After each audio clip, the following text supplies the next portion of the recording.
Good morning. Welcome to Vicky 3 Academy. I'm Walker. Here we are. We're doing advanced markets. And so this is going to be like just a picking up markets where we left it off. But this time I'm really going to focus more on trade routes more than anything else. So in the previous one we discussed like basic concepts about like what kind of market goods are important. And now I want to make sure that it gets through to you how you can use trade when interacting with the world. So, first thing you want to do, but for most countries, is you want to set yourself up where the industrial things that you're going to need are on a protective tariff, kind of no matter what. Just so that way, if you need them internally, you have them internally. Because this will increase the price of these goods for the AI, right? They're going to have to pay an increased tariff. Normally it would be 5%, now it's 10%. That's not going to prevent them from buying it, but it is going to penalize them from buying it. It's also going to mean that if any of them want to sell to you, that they can. And that's going to be also very important because if you are running a deficit on something and you think you want them to be able to sell to you, then they can sell to you.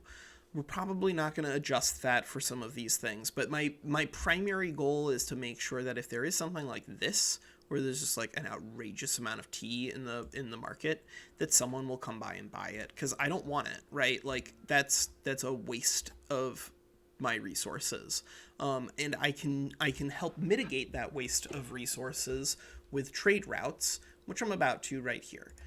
So let's see, we've got a bunch of tea, okay? So we have tons and tons of tea, so we can start a new export route. So who could we do an export route towards? We could do it towards the British, towards the Russians. Okay, all right, towards the Moroccans, sure. So you'll note right away that first, if you are trading with someone and you are adjacent by land, then you don't have to use convoys. That's very, very powerful, because it means that those ships are not going to be interceptable in the event that you lose control of the seas. And also, it means that you have those convoys available for things like supply during war. So do not neglect trade that you can conduct by land. That there is a certain value to that you're not going to be able to find elsewhere. And what this is going to do, it's just going to help us export some of our extra resources, the extra tea, to these guys. The amount is going to be dependent upon how we can balance the price. I actually don't know the precise calculation that they do to figure out where the predicted price impact is going to be to determine the amount here. If you do, go ahead and leave it in the comments, like especially if you have a video that explains the exact math, because it's pretty clearly that like it takes the price beforehand and the price afterwards and averages them in a way that like demonstrates that goods have been shifted around. But I mean that's not complete, right? That's not complete. But yeah, you can do exports like that. You can do exports that are, again, based off of ground adjacencies. Depending on what your goal is, it might make sense for you to do exporting on these sorts of things. But keep in mind that every trade route that you set up is going to cost bureaucracy. That's why the just utilizing these tariffs are going to be so much better for you than utilizing export and import routes most of the time, until you get a bunch of treaty ports. So this is going to be trade routes, and I'm going to briefly talk about this. You see this stuff here. What that means is that's a supply network. That is this trade route right here, right? It's we get the guns from the British, and then they come back here. And that's a trade route, right? And then this is going to be a trade route, right? To go over to there. And then over here we have a trade route with Morocco. Okay, yeah, we sure do. Because it's following these little balls. I think these little balls should be ships.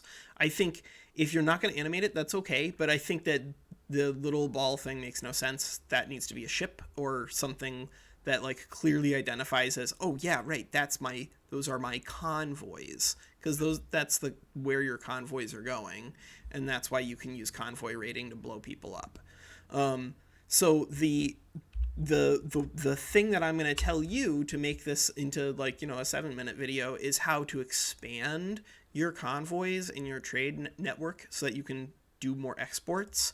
And the big secret that people seem to not be utilizing, it's treaty ports. So anytime there's a port inside of the state, where's one? I think Miranda starts with one, doesn't it? Yeah. All right. So in the event that you declare a treaty port war against Venezuela, we can just do it here because we can use debug. We will do yes men, and I'll just show you the impact of controlling a treaty port if you've never seen one before. It's quite good. It is quite good. We're going to take a treaty port in Miranda. Done.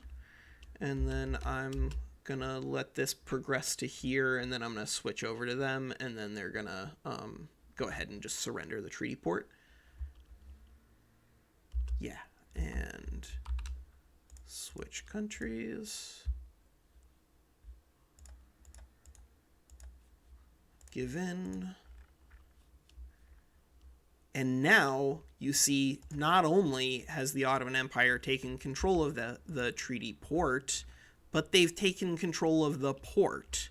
And so if you are conducting an awful lot of trade in Victoria 3, especially if you're trying to conduct an awful lot of trade at the beginning of the game, don't just think about whether or not you need more convoys for more treaty port-like levels.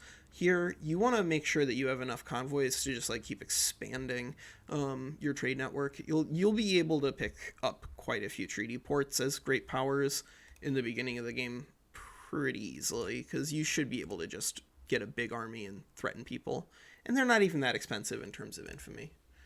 Okay, well, that's Walker. I think that if so, I know that the big question on these guys is the level. It has to do with the demand in the local market. Yeah, the current desired imports.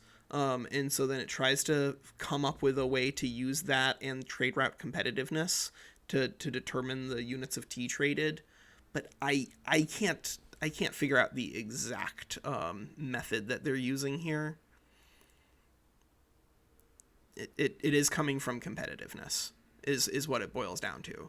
So that's why if you want to be doing tons and tons and tons of trade in the game, that you might actually want to consider moving into free trade just for the 50% trade route competitiveness. It's a big difference in terms of competitiveness there.